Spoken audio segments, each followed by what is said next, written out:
அனைவருக்கும் வணக்கம். வாழ்க்கையில் திருப்பம் நிச்சயம் என்று திருப்பதி தல தரிசனத்தை சொல்வாங்க.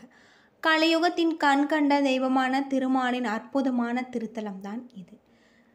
இந்த தலத்துக்கு அருள்பாலிப்பது கூட ஒரு உன்னதமான நிகழ்வு அப்படின்னு சொல்லலாம். இன்றைக்கி நம்ம இந்த வீடியோவில் திருப்பதி கோவில் பற்றிய பல அரிய தகவலை பற்றி தெரிஞ்சுக்கலாம்.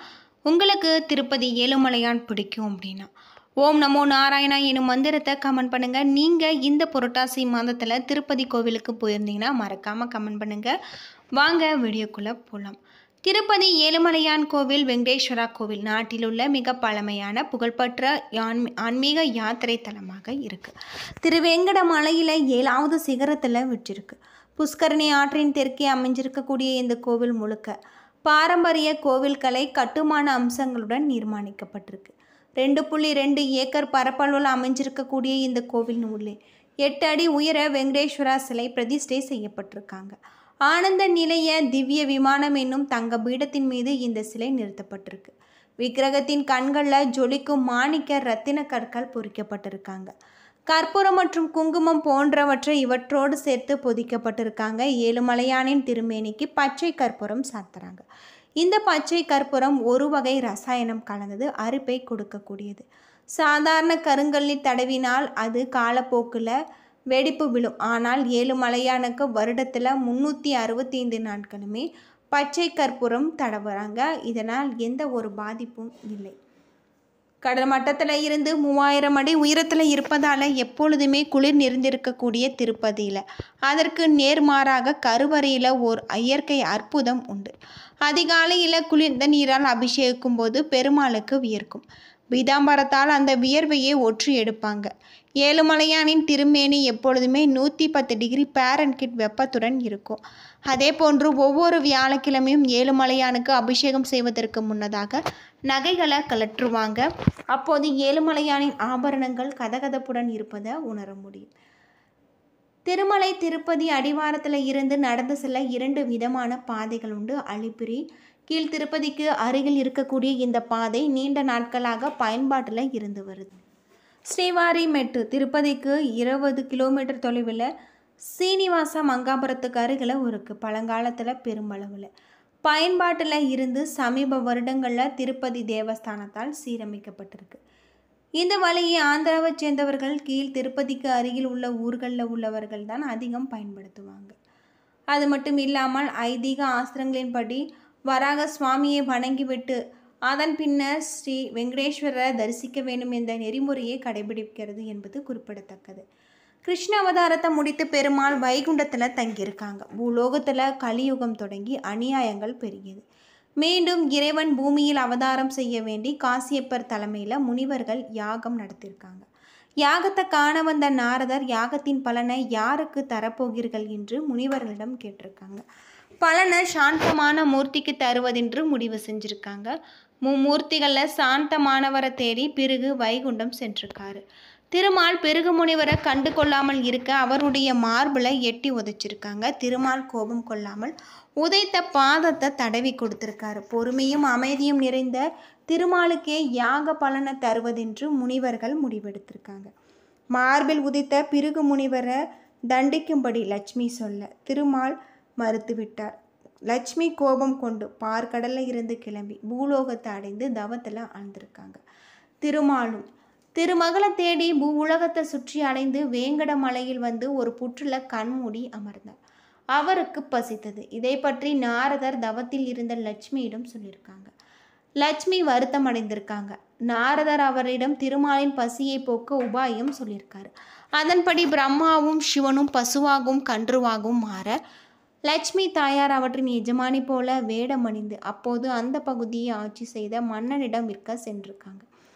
மன்னன் வாங்கிய பசு மேய்ச்சலுக்கு செல்லும் பொழுது திருமால் இருந்த புற்றுக்கு சென்று பால் சுரிந்தது. பசுவினை மேய்த்த இடையன் பசுவின் பின்னால் சென்று புற்றில் பால் சொரிவதை கண்டான். கோடாரியால் பசுவை அடிக்க முயன்றான். கோடாரி தவறி புற்றுக்குள் இருந்த பெருமாளின் தடையில் பட்டு ரத்தம் சிந்தியது. தன் காயம் தீர மூலிகை தேடி சென்றார் பெருமாள். ஆசிரமம் ஒன்றை கண்டார். அது வராகமூர்த்தியின் ஆசிரமம் அப்படின்னே சொல்லப்படுது. அது மட்டும் இல்லாமல் யாகம் செய்யும் இடத்தை செமைப்படுத்தும் போது பூமியில் புதைந்த பெட்டிக்குள் இருந்த தாமரையில் படுத்த நீரில் ஒரு பெண் குழந்தை கிடைத்தது. தாமரைக்கு பத்மம் என்று பெயர் உண்டு. எனவே குழந்தைக்கு பத்மாவதி என பெயரிட்டிருக்காங்க. ராம அவதாரத்தின் போது வேதவதி என்னும் பக்தை ராவணனை மணனாக பெற வேண்டி தவம் செய்தால் ராமனும் அவளிடம் பின்னால் அவளை மனம் செய்து கொள்வதாக வாக்குறுதி தந்தார். அதன்படி வேதவதி பத்மாவதியாக பிறந்து ஆகாசராஜனின் மகளாக வளர்ந்து வந்ததாக சொல்லப்படுது. சீனிவாச பெருமாளுக்கும் பத்மாவதிக்கும் திருமணம் இனிதே நடந்தது. அதன் பின்பு சீனிவாச பெருமாள் கலியுகம் முடியும் வரை திருமாலின் சிலாரூபமாக பக்தர்களுக்கு அருள் வரும் திருவிதமாக திருமலையில் காட்சி தருவதாக சொல்லப்படுது. 7 மலைகளுக்கு அதிபதி என்பதால் பெருமாளுக்கு ஏழுமலையான் என திருநாமம் உண்டு அப்படின்னு சொல்லலாம். பல்வேறு சிறப்புகளை கொண்ட ஒரு கோவிலாக தான் திருப்பதி ஏழுமலையான் கோவில் அமைங்கி நிற்பதை காண முடியும். ஏழுமலையானின் சிலையின் மீது எப்பொழுதுமே பச்சை கற்பூரம் பூசப்படுவதாகும். இந்த பச்சை கற்பூரத்தை எந்த கல்லில் தடவினாலும் அந்த பொருளின் மீது விரிசல் ஏற்படுத்தும் தன்மை கொண்டது. அது மட்டும் இல்லாமல் அறிவியல் ரீதியாக கண்டறியப்பட்டது. ஆனால் ஏழுமலையானின் சிலையில் இதுவரை பச்சை கற்பூரம் சாற்றியதற்கான அடையாளம் கூட ஏற்பட்டது கிடையாது. பச்சை கற்பூரத்தில் இருக்கக்கூடிய வேதிப்பொருளுக்கு எதிராக ஏழுமலையானின் திருமேனி எதிர்வினை புரிந்து கொண்டு வருவதாக சொல்லப்படுது. ஏழுமலையானின் சிலை கல்லால் ஆனது என்றாலும் அது உயிர்ப்புடன் உள்ளது என்பது நம்பாமல் இருக்க முடியாது. பெருமாளின் உடல் எப்பொழுதுமே 110 டிகிரி ஃபாரன்ஹீட் வெப்பநிலையில் இருக்கும். திருமலை 3000 அடி உயரத்தில் அமைந்திருப்பதால் மலை முழுவதுமே குளிர்ச்சி நிலவும்.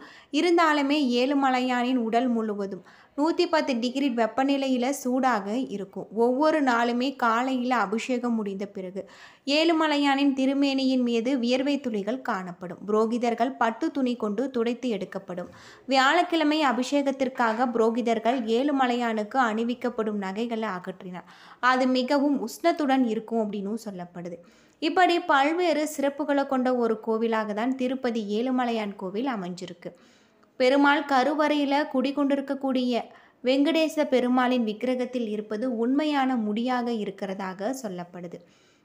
அது மட்டும் இல்லாமல் கோவில் கருவறையில் பெருமாள் உயிர்ப்புடன் காட்சி தருவதாகவும் சொல்லப்படுது. இந்த கோவில் பல்வேறு சிறப்புகளை கொண்டதாகவும் உலகில் பணக்கார கடவுளாகவும் தினமும் ஆயிரக்கணக்கான பக்தர்கள் தரிசித்து செல்லக்கூடிய ஒரு கோவிலாகவும் அமைஞ்சிருக்கு அப்படின்னே சொல்லலாம். அது மட்டும் இல்லாமல் இந்த கோவில் விக்கிரகத்திற்கு அருகில் காதை வைத்து கேட்டால் ஓயாத அலைவோசை கேட்கும் அப்படின்னும் சொல்லப்படுது. இப்படி இருக்கக்கூடிய திருப்பதி கோவிலுக்கு சென்று வருவதால் நம்முடைய வாழ்க்கையில் இருக்கக்கூடிய அனைத்து விதமான பிரச்சனைகளும் தீரும் அப்படின்னும் சொல்லப்படுது. இந்த கோவில் வரலாறு பல்வேறு சிறப்புகளை கொண்டிருக்கக்கூடியது.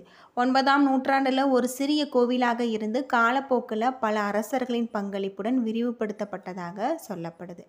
பிரமிக்க வைக்கும் பல அதிசயங்களை கொண்டிருக்கக்கூடிய ஒரு கோவில் அப்படின்னே சொல்லலாம். கிருஷ்ண அவதாரத்தை முடித்து பெருமாள் வைகுண்டத்தில் தங்கியிருக்காரு. அது மட்டும் இல்லாமல் பூலோகத்தில் கலியுகம் தொடங்கி அநியாயங்கள் பெருகியது. மீண்டும் இறைவன் பூமியில் அவதாரம் செய்ய வேண்டி காசியப்பர் முனிவர் தலைமையில் யாகங்கள் நடத்தியிருக்காங்க. யாகத்தை காண வந்த நாரதர் யாகத்தின் பலனை யாருக்கு தரப்போகிறீர்கள் என்று கூறியிருக்காங்க. அது மட்டும் இல்லாமல் மும்மூர்த்திகளில் சாந்தமானவரை தேடி பிருகு முனிவர் வைகுண்டம் சென்றிருக்காரு. திருமால் பிருகு முனிவரை கண்டு கொள்ளாமல் இருக்கவே அவர் மார்பில் எட்டி உதைச்சிருக்காங்க. திருமால் கோபம் கொள்ளாமல் உதைத்த பாதத்தை தடவி கொடுத்திருக்காங்க. பொறுமையும் அமைதியும் நிறைந்த திருமாலுக்கே யாக பலனை தருவதென முனிவர்கள் முடிவெடுத்திருக்காங்க. மார்பில் உதைத்த பிருகு முனிவரை தண்டிக்கும்படி லட்சுமி சொல்ல திருமால் மறுத்து விட்டிருக்கார். லட்சுமி கோபம் கொண்டு பார்க்கடலில் இருந்து கிளம்பி பூலோகத்தை அடைந்து தவத்தில் ஆழ்ந்திருக்காங்க. திருமாலும் திருமகளை தேடி பூலகத்தை சுற்றி அடைந்து வேங்கட மலையில் ஒரு புற்றுல கண்மூடி அமர்ந்திருக்காங்க. அவருக்கு பசித்தது. இதை பற்றி அறிந்த நாரதர் தவத்தில் இருந்த லட்சுமியிடம் சொல்லியிருக்காங்க. லட்சுமி வருத்தம் அடைந்திருக்காங்க. நாரதர் அவரிடம் திருமாலின் பசியை போக்க உபாயம் சொல்லியிருக்காங்க. அதன்படி பிரம்மாவும் சிவனும் பசுவாகவும் கன்றுவாகவும் மாற லட்சுமி தாயார் அவற்றின் எஜமானி போல வேடம் அடைந்து அந்த பகுதியை ஆட்ச மன்னனிடம் விற்க சென்றிருக்காங்க.